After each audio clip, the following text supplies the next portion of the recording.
ವಿಧಾನಸಭಾ ಕ್ಷೇತ್ರದಲ್ಲಿ ಮೊದಲಿಗೆ 8 ವಾರ್ಡ್ ಇತ್ತು, ಇವತ್ತು 11 ವಾರ್ಡ್ ಆಗಿದೆ. ಹೈವೇಯಿಂದ ಆ ಭಾಗಕ್ಕೆ ಶೆಟ್ಟಹಳ್ಳಿ, ಕಮ್ಮಗೊಂಡಹಳ್ಳಿ, ಬಾಗಲಗುಂಟೆ, ಮಲಸಂದ್ರ, ಚಿಕ್ಕಸಂದ್ರ 5 ವಾರ್ಡ್ ಆ ಕಡೆ ಇದೆ, 6 ವಾರ್ಡು ಈ ಕಡೆ ಇದೆ. ಇತ್ತೀಚಿನ ಜನಸಂದಣಿ ಒತ್ತಡದಿಂದ ಈ ಭಾಗದ ನಾಗರಿಕರು ನಮ್ಮ ಗೃಹ ಕಚೇರಿ ಆಗಲಿ ನಮ್ಮ ಕಚೇರಿಗಾಗಲಿ ಬರೋಕ್ಕೆ ಭಾಳ ಸಮಸ್ಯೆ ಇದೆ. ಬೆಳಗ್ಗೆ ಬಿಟ್ಟರು 45 ನಿಮಿಷದಿಂದ 50 ನಿಮಿಷ ಬೇಕು ಬರೋಕ್ಕೆ. ಹಾಗಾಗಿ ಇಲ್ಲಿ ಒಂದು ಕಾರ್ಯಾಲಯ ಪ್ರಾರಂಭ ಮಾಡಿ ಪ್ರತಿ ವಾರಕ್ಕೊಮ್ಮೆ 2-3 ದಿವಸ ಇಲ್ಲಿ ಕೂತ್ಕೊಂಡು ಇಲ್ಲಿನ ಸಮಸ್ಯೆಗಳು, ಇಲ್ಲಿನ ಅನೇಕ ಸಮಸ್ಯೆಗಳಿದೆ ಈ ಭಾಗದಲ್ಲಿ. ಒಂದು ಸ್ಯಾನಿಟರಿ ಸಮಸ್ಯೆಗಳು ಭಾಳ ಇದೆ, ಕುಡಿಯೋ ನೀರಿನ ಸಮಸ್ಯೆ ಇದೆ, ಬೀದಿ ದೀಪಗಳ ಸಮಸ್ಯೆ ಇದೆ, ಕಸದ ಸಮಸ್ಯೆ ಇದೆ, ಕಂದಾಯ ವಸೂಲಿ ಸಮಸ್ಯೆ ಇದೆ.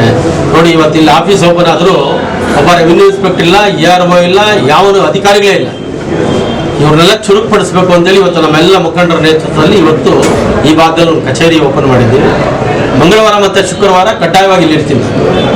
ಇಲ್ಲಿನ ಸಮಸ್ಯೆಗಳನ್ನ ಸ್ಥಳ ಪರಿಶೀಲನೆ ಮಾಡೋದಿರ್ಬೋದು, ಅಧಿಕಾರಿಗಳನ್ನ ಕರ್ಕೊಂಬಂದು ಅಧಿಕಾರಿಗಳ ಒಟ್ಟಿಗೆ ಸ್ಥಳ ಪರಿಶೀಲನೆ ಮಾಡಿ ಅವರ ಏನು ಸಮಸ್ಯೆ ಇದೆ ಅದಕ್ಕೆ ಪರಿಹಾರ ಮಾಡುವಂಥ ನಿಟ್ಟಿನಲ್ಲಿ ಇವತ್ತಿಲ್ಲಿ ಕಚೇರಿ ಶಾಸ್ತ್ರೋಕ್ತವಾಗಿ ಪೂಜೆ ಪುರಸ್ಕಾರ ಮಾಡಿ ಪ್ರಾರಂಭ ಮಾಡಿದ್ದೀವಿ. ನಾಳೆಯಿಂದ ನಾನು ಇಲ್ಲಿ ಕೂತ್ಕೊಳ್ತೀನಿ. ಈ ಭಾಗದ ನಾಗರಿಕರು ವಿಶೇಷವಾಗಿ ಯಗ್ನಹಳ್ಳಿ ವಾರ್ಡು, ರಾಜಗೋಪಾಲ ನಗರ ವಾರ್ಡು, ಪೀಣ್ಯ ಕೈಗಾರಿಕಾ ಪ್ರದೇಶ, ಚೊಕ್ಕಸಂದ್ರ, ಸುಂಗದಕಟ್ಟೆ ಈ ವಾರ್ಡ್ನವರು, ನೆಲಗದನಹಳ್ಳಿ ವಾರ್ಡ್ ಎಲ್ಲರೂ ಇಲ್ಲೇ ಬಂದು ಏನಾದರೂ ಇದ್ದರೆ, ತಮ್ಮ ಮನೆಗಳಿದ್ದರೆ, ತಮ್ಮ ಸಮಸ್ಯೆ ಇದ್ದರೆ, ಕುಂದುಕೊರತೆಗಳಿದ್ದರೆ ಗಮನಕ್ಕೆ ತಂದರೆ ತಕ್ಷಣ ಅದನ್ನ ಪರಿಹಾರ ಮಾಡೋ ನಿಟ್ಟಿನಲ್ಲಿ ಕ್ರಮ ಕೈಗೊಳ್ತಾರೆ.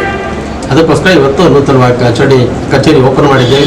ನಮ್ಮೆಲ್ಲ ಕಾರ್ಯಕರ್ತರು, ಮುಖಂಡರು ಬಂದು ಇದಕ್ಕೆ ಪ್ರೋತ್ಸಾಹ ಕೊಟ್ಟಿದ್ದಾರೆ. ನಾನಿರ್ತೀನಿ ಅಥವಾ ನಮ್ಮ ಕಾರ್ಯಕರ್ತರು ಇರ್ತಾರೆ, ನಮ್ಮ ಮುಖಂಡರು ಕಚೇರಿಯಲ್ಲಿ ಕೊಳ್ತಿರ್ತಾರೆ. ಸಾರ್ವಜನಿಕರ ಸಮಸ್ಯೆ ಆಲಿಸಲಿಕ್ಕೆ ನಮ್ಮ ಮುಖಂಡರು ಕೂಡ ಸಹಕಾರ ಮಾಡ್ತಾರೆ. ತಕ್ಷಣ ಇರ್ತಕ್ಕಂಥ ಸಮಸ್ಯೆನ ಪರಿಹಾರ ಮಾಡೋ ನಿಟ್ಟಿನಲ್ಲಿ ನಾವು ಕ್ರಮ ಕೈಗೊಳ್ತೀವಿ. ಅದಕ್ಕೋಸ್ಕರ ನೂತನ ಕಚೇರಿ ಪ್ರಾರಂಭ ಮಾಡಿದ್ದೀವಿ. ಈ ಭಾಗದ ನಾಗರಿಕರು ಇದನ್ನು ಉಪಯೋಗಿಸ್ಕೋಬೇಕು ಅಂತ ನಿಮ್ಮಲ್ಲಿ ಕೈ ಮುಗಿದು ವಿನಂತಿ.